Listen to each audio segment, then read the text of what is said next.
বৃষ্টিময় দিন মানে বৃষ্টি ভরা দিনে সুন্দর সুন্দর ভালো ভালো মজার মজার নাস্তা খাওয়ার আয়োজন। আর খিচুড়ি, বিরিয়ানি এগুলো তো থাকবেই। আর বিকেলবেলার নাস্তা হচ্ছে ভালো ভালো আইটেমের নাস্তা তৈরি করে, পিঠাপুলি তৈরি করে খাওয়া। হ্যালো এভরিওয়ান, আসসালামু আলাইকুম। সবাই কেমন আছেন? আলহামদুলিল্লাহ, আমি আপনাদের বোন ভালো আছি। আশা করতেছি আল্লাহর রহমতে আপনারাও ভালো আছেন। আর এই যে বললাম, বৃষ্টি ভরা দিনে যদি ভালো ভালো মানে নতুন নতুন আইটেমের নাস্তা তৈরি করে খাওয়া হয়, তাহলে দিনটাও ভালো যায়। কি বলেন আপনারা? আপনারাও কি আমার মতো? আমি কিন্তু সবসময় চেষ্টা করি মানে বিকালবেলা হলে যে কোনো আইটেমের নাস্তা তৈরি করতে খাওয়ার জন্য।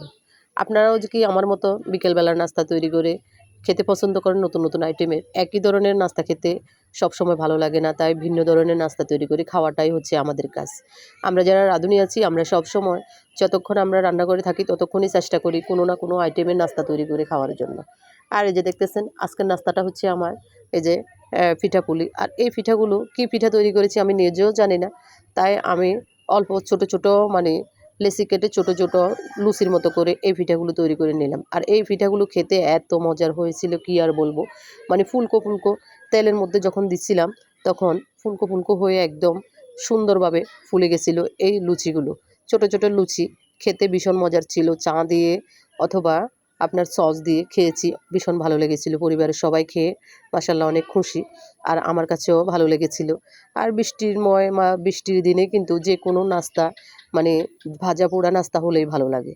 আমার কাছে কিন্তু ভাজা পোড়া তেলের জিনিস খেতে ভালো লাগে, যেহেতু স্বাস্থ্যের জন্য ক্ষতিকারক তারপরেও ভালো লাগে, কারণ যেটাই ক্ষতি হয় সেটাই আমরা বেশি পছন্দ করি, তাই না?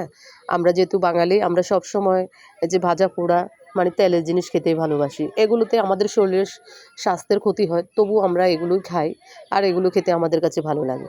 আপনাদের কাছে কেমন লাগে আমি জানি না, তবে আমার কাছে এই নাস্তাগুলো খেতে ভীষণ ভালো লাগে ভাজা পোড়া। আর এই যে দেখেন মাশাআল্লাহ, এই ছোটো ছোটো লুচিগুলো অনেক অনেক সুস্বাদু হয়েছিল।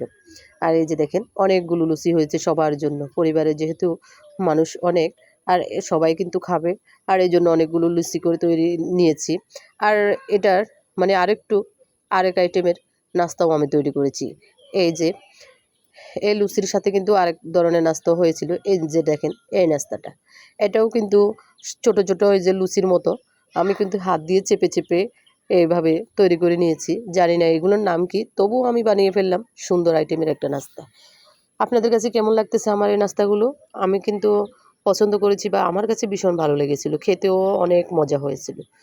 আর কে কে আমার মতো এভাবে মানে নাম না জানা নাস্তা তৈরি করে ফেলেন মাঝে মধ্যে? আমি কিন্তু নাম না জানা নাস্তাটা তৈরি করেই ফেললাম। এটা নাম কি আমি জানি না, তবুও নাস্তাই হইল। যা হোক, খাওয়াতে যাবে তাই না, খেতেই পারি।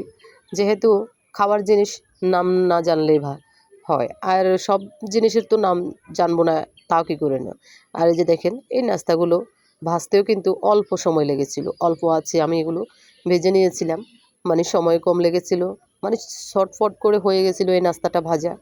আর খেতেও মাশাআল্লাহ অনেক সুস্বাদু ছিল। বাচ্চারা খেয়ে তো একদম বলতেছে, কী নাস্তা তৈরি করেছো আজকে?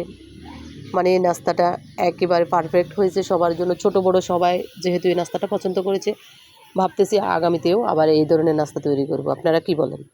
আপনারা কিন্তু বাসায় ট্রাই করবেন এভাবে, মানে চটপট করে আটা মেখে তারপর সুন্দরভাবে একটা নাস্তা তৈরি করার জন্য। আর এই নাস্তাটা মানে ফুলকো ফুলকো হয়েছে, তেলের মধ্যে দিয়েছি, এগুলো ফুলে একদম মানে এত সুন্দর হয়েছে, মানে কি বলবো, আপনারা তো দেখতেই পাচ্ছেন, এগুলো ফুলে একদম বলের মতো হয়ে গেছিলো। আর এগুলো দিয়ে চা দিয়ে আর সস দিয়ে খেয়েছি, ভালো লেগেছিল। সবাই বলতেছে মাশাআল্লাহ অনেক মজার ছিল। এগুলোর মধ্যে কিন্তু আমি চিনি বা কোনো কিছু ইউজ করিনি, শুধু মানে সুজি আটাগুলো দিয়েছি। আর এই সুজি আটাগুলো দিয়ে কিন্তু হালকা লবণ আর ঠান্ডা পানি দিয়ে মেখে এই নাস্তাটা তৈরি করে ফেলেছি। অনেক সুস্বাদু হয়েছিল এই নাস্তাটা।